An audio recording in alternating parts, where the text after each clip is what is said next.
माँ का बंटवारा। रोहन और मोहन दो भाई थे। दोनों की शादी हो जाती है, लेकिन शादी के बाद दोनों के बीच एक नई लड़ाई की शुरुआत होती है।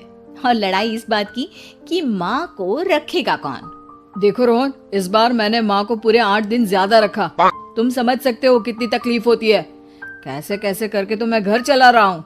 अरे वाह भैया वाह, 8 दिन ज्यादा में तो आपका बजट खराब हो गया। याद है 2 साल पहले जब आप दिवाली में अमेरिका गए थे तो मैंने पूरे 17 दिन माँ को एक्स्ट्रा रखा था। अब बात निकली है तो मैं बोल देता हूँ, तुम्हारी बीवी ने माँ को जो साड़ी देकर भेजा था ना, वो सेम साड़ी मेरी नौकरानी भी पहन कर आ गई थी। पता है कितनी शर्म महसूस हुई मुझे। तभी वहाँ मोहन की बीवी आ जाती है। बस करिए रोहन, मैंने तो अच्छी ही साड़ी दिलाई थी। अब क्या एक बुढ़िया के लिए मैं डिजाइनर कपड़े लेकर आऊं? कम से कम लाई तो, आप तो वो भी नहीं करते। तभी वहाँ रोहन की बीवी भी आ जाती है। देखो हम क्या करते हैं क्या नहीं, ये हमें ना बताओ।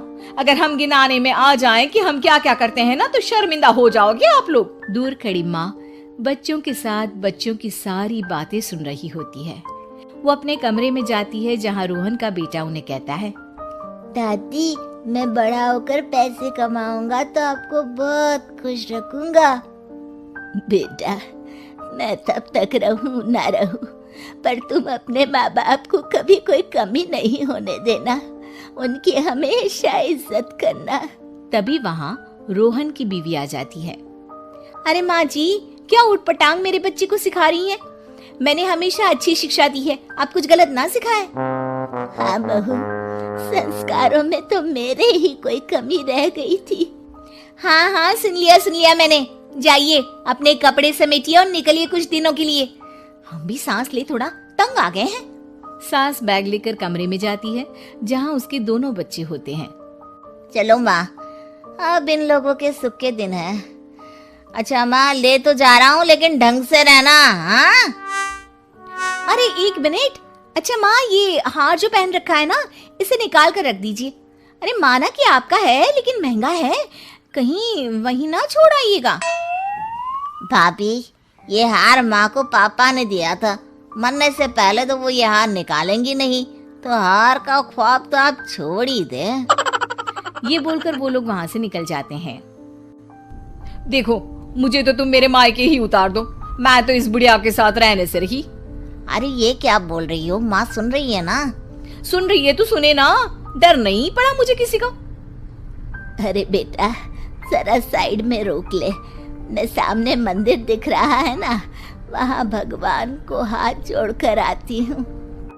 मोहन गाड़ी रोक देता है। माँ उतर जाती है। धीरे धीरे चलते हुए वो उन दोनों से काफी दूर निकल जाती है। काफी देर तक माँ वापस नहीं आती तो मोहन उन्हें ढूंढने उतर जाता है। अब ये माँ कहाँ चली गई? अरे पता भी है कि अभी दूर जाना है, लेकिन अपने सिवा किसी और के बारे में सोचती नहीं। मोहन कार से उतरता है, लेकिन उसे कहीं भी माँ दिखाई नहीं देती। अरे माँ कहीं नहीं दिख रही, पता नहीं कहाँ चली गई। अच्छा है ना, तो जाने दो ना, लेट हो रहा है और मुझे नींद भी आ रही है, घर चलो बस। दोनों वहाँ से चले जाते हैं। 2 महीने बाद रोहन मोहन के घर आता है। मोहन, आज माँ को लेने आया हूँ। मैं नहीं चाहता था कि एक भी दिन लेट हो, और तू मुझ पर माँ को रखने का एहसान दिखाए। अब लेकिन माँ मेरे पास नहीं है। माँ नहीं है मतलब? वो तो मेरे पास भी नहीं है। कहाँ गई माँ? वाह, कभी माँ की चिंता की? 2 महीने से तो एक फोन भी नहीं किया, आज माँ की टेंशन दिखा रहे हैं आप। मोहन रोहन को सारी बात बता देता है।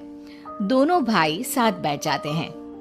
चलो जो हुआ अच्छा ही हुआ, कम से कम हम शांति से तो जिएंगे। हाँ, अफसोस तो बस उस हार का रह जाएगा जो वो साथ ले गई। उधर माँ शांति से एक वृद्धाश्रम के बेंच में बैठी होती है। गले में हार नहीं होता क्योंकि उसी को बेचकर वृद्धाश्रम का किराया दिया होता है। इस कहानी में किसी को कोई सीख नहीं मिली, ना ही किसी को कोई सबक। कारण अगर सबक और सीख से लोग अपने वृद्ध माँ बाप की सेवा करते, उनकी इज्जत और मान सम्मान करते, तो शायद इस देश से वृद्धाश्रम हमेशा हमेशा के लिए बंद हो जाते। तो इस कहानी का अंत यही स्वीकार